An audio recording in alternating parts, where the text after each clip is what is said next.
Hi everyone, thanks for joining. Today what I'm doing is working on a small vintage tea table that has a removable glass tray, and I am painting it. I will be distressing it. The mirror, or not the mirror, I'm sorry, the frame tray is going to be changed into a mirror, and it's going to have some roses popping through. It's going to be really pretty when it's all done. The paint color I'm using is Linen by Heirloom Traditions. It's their all-in-one paint. And I did clean this well with the deglosser, also from Heirloom Traditions paint. I do like their glosser cleaner. I spray it on with a spray bottle and let it do its magic. It's amazing how much gunk will come off of these items. And that's the main thing you always want to do, is make sure the item you're painting has been properly cleaned. No paint, no matter how good it is, it's not going to stay and give you a good outcome if your item is not properly cleaned. You've got to stop and think, some of these items are old. We don't know where they've been. They've got oils from people handling them all over. They need a lot of cleaning. So that's always my biggest step, is prepping it by cleaning. The all-in-one paint with Heirloom Traditions does not require any type of primer. It has a primer bonding agent in it, and it also has a top coat, so I don't ever have to go back and seal with this paint, which I like. It truly is an all-in-one paint. Now I'm not going to give this a full coverage because I am going to be doing distressing, but I do end up using or going over this twice with the color.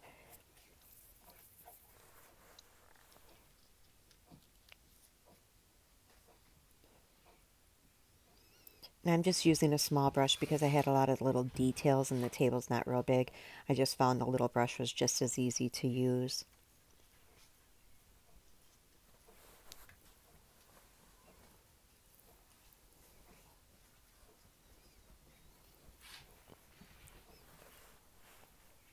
It just really takes no time at all. This poor little table was in some really bad shape, condition. It had two legs broken off. The veneer was popping up all over. It's not that it was, the woman I got it from, she said it was in her home the whole time, but with veneer, it can dry and then it'll start, the glues will separate. So I used Tight Bond wood glue and clamped down all of the veneer that was popped up and got it nice and good and tight, so it's good to relive its life again.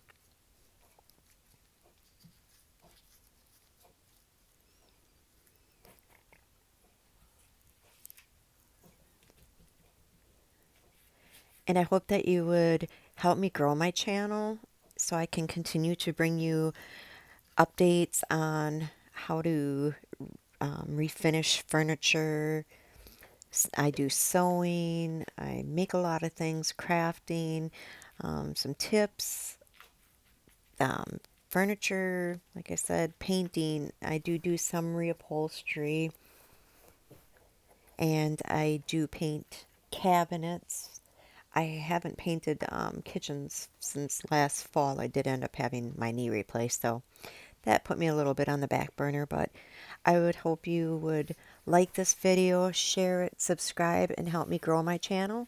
And I sure would appreciate it, and I can keep bringing you easy ways, inexpensive ways to make very nice looking furniture for your home or gifts with hardly spending anything. Luckily, this table was given to me, so then here the paint has all dried. Normally, I like to use the wet distressing and wet distressing is just that you wet the area and then wipe it down in the areas that you want the wood to show through with a cloth.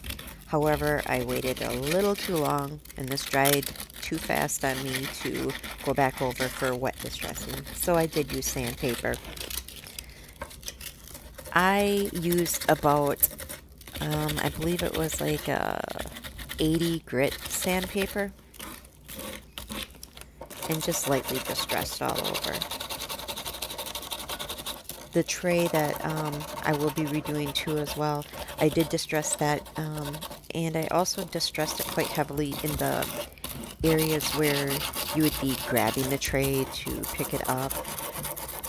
You want to, when you are distressing items, you want to distress them in the areas that would normally get wear and tear. People touching them, you know, throughout the years, people moving furniture around, and somebody kicking it, you know, or putting their feet up on it. So those are the areas that you want to distress so that it really looks like it is aged and the paint has chipped away or been worn down from years of just wear and tear.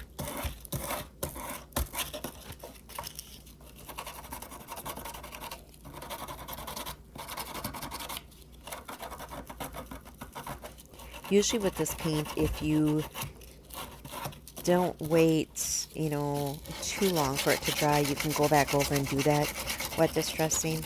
Like I said, I do like to wet distress. It's less scratching on the furniture itself, and I just like the way it comes out a little bit better, and it's not so much scrubbing. And I didn't want to get my palm sander out for this table. It just wasn't very big, but my arm was a little sore from the sanding, so that is why I like to use the wet distressing, if possible.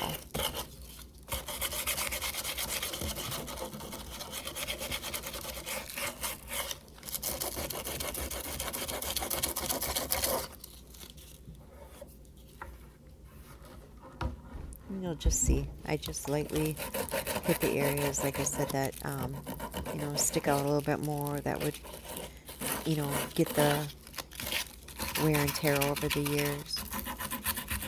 You know, who knows how many times this table was moved in its lifetime.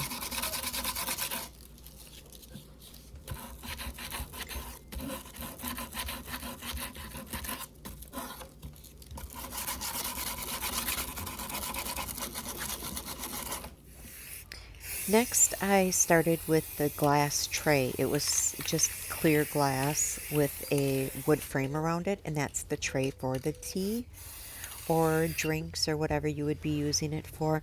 And what I'm using is I'm spraying it with Rust-Oleum Mirror Effects paint. And what it does is it makes it look mirrored. So I'm on the back side, the underneath side of the glass tray is where I am spraying that. And you can see it's starting to get reflective like a mirror.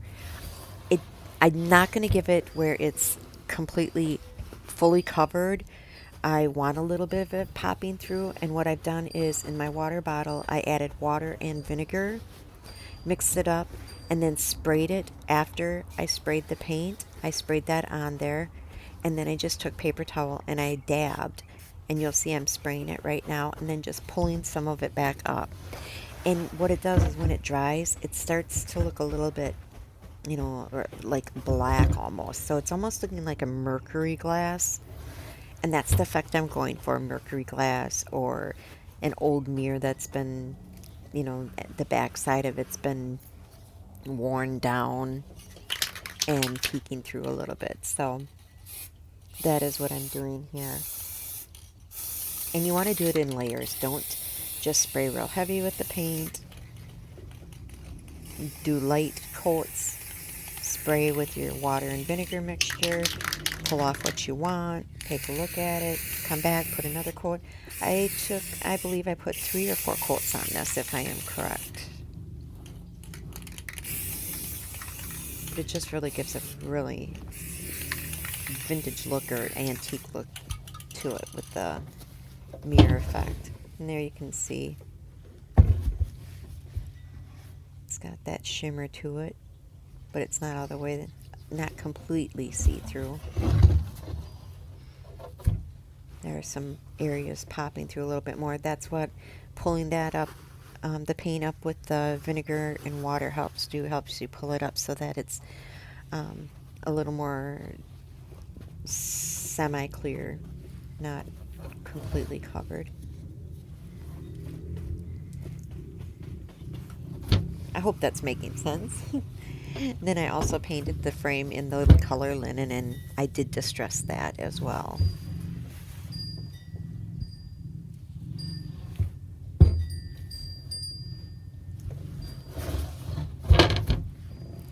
Then you just want to make sure you let that dry good before you move on to the next step, which I will be doing after this is dry. I will be adding some tissue paper to put on the back side, and then you'll see that that tissue paper is going to show through on the top side and give it a really cool vintage look.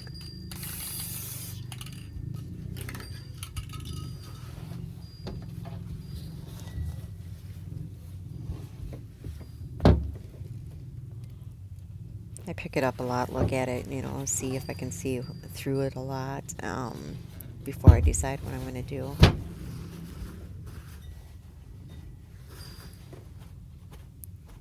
And just dabbing off a little bit more that I want. Adding a little more water vinegar to help pull it up.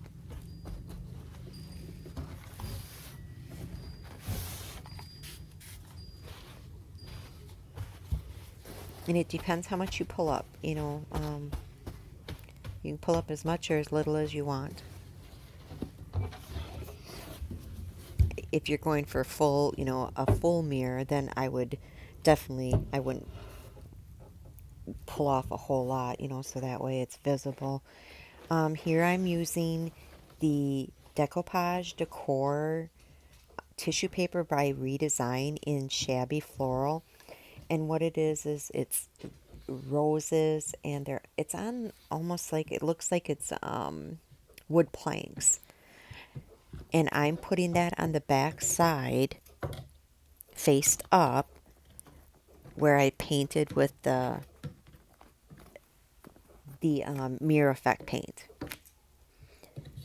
And I'm just trimming around the frame to kind of help, because this did end up using both of the sheets. There's two pieces that come in the tube of this Decoupage Decor tissue paper, and it measures 19 by 30, and I didn't want to take any pieces that would be possibly getting full of the Mod Podge and ruin it, so I wanted to save every little bit I could there for another project. And I really like this paper. It's not really even a paper. It's almost like a fabric, or like a rice paper, which is more like a fabric feel to it. It worked so nice for decoupaging. It didn't leave a lot of lines in it, or wrinkles, or bubbles. It just really laid down nice and was easy to work with. And those scissors need to be sharpened. They're getting a little on the dull side. I should have grabbed better ones for this.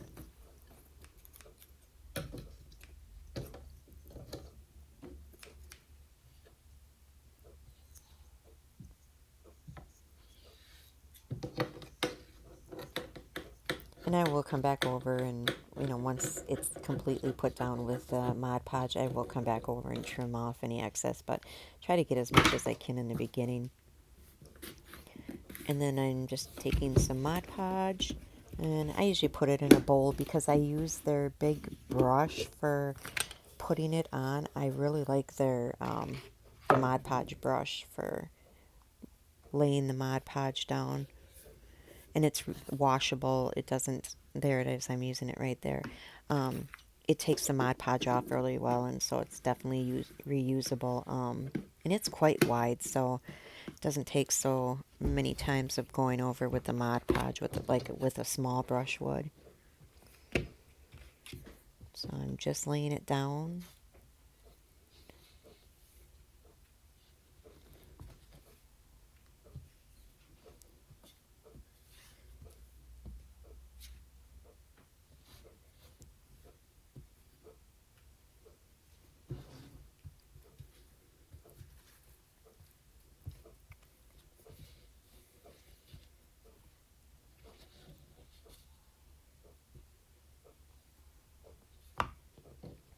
And then I'm taking that decoupage paper and laying that down in the Mod Podge.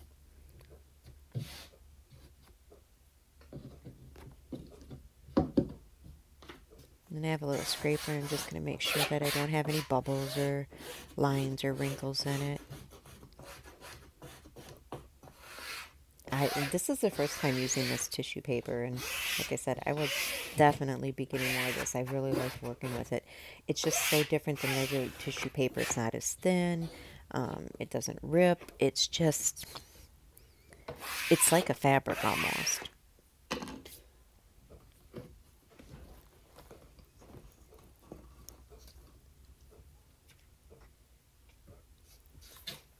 And I will list this in the description. I did purchase this off of Etsy.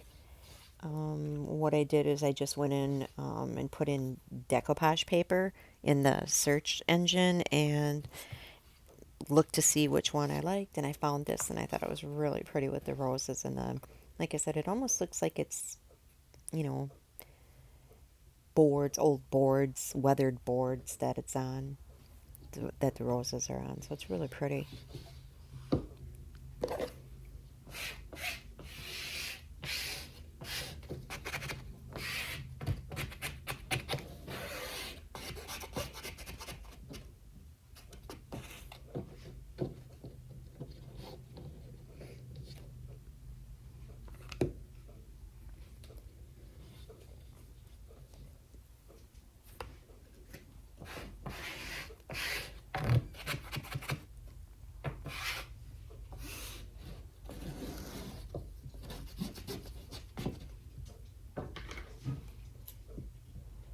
And I'm just trimming off the little excess.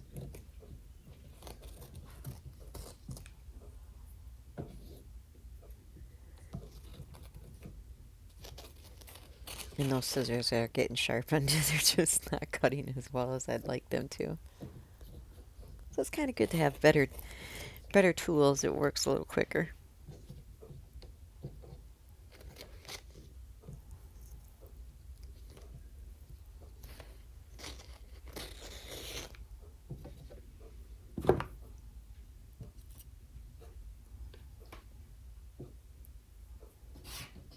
I'm just going back over it, make sure everything's down good. Especially along the edges there so it doesn't pull off.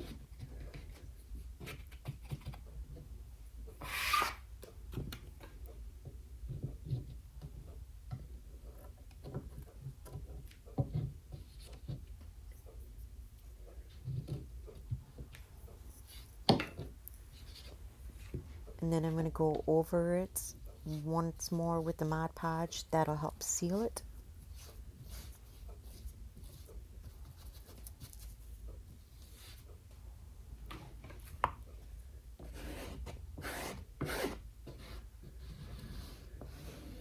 I have a little excess on there that I thought I'd spread around in the corners.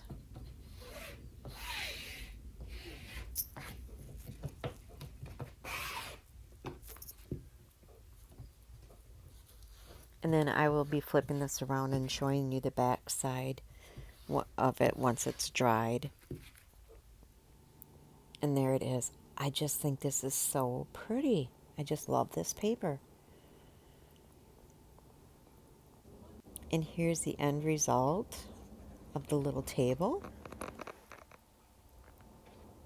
And you can see those roses popping through. It just really, the pictures, the video just doesn't do it justice. It turned out really, really pretty. So thanks for watching. I appreciate it, and I hope you'll subscribe, like, and share this video. Thank you so much.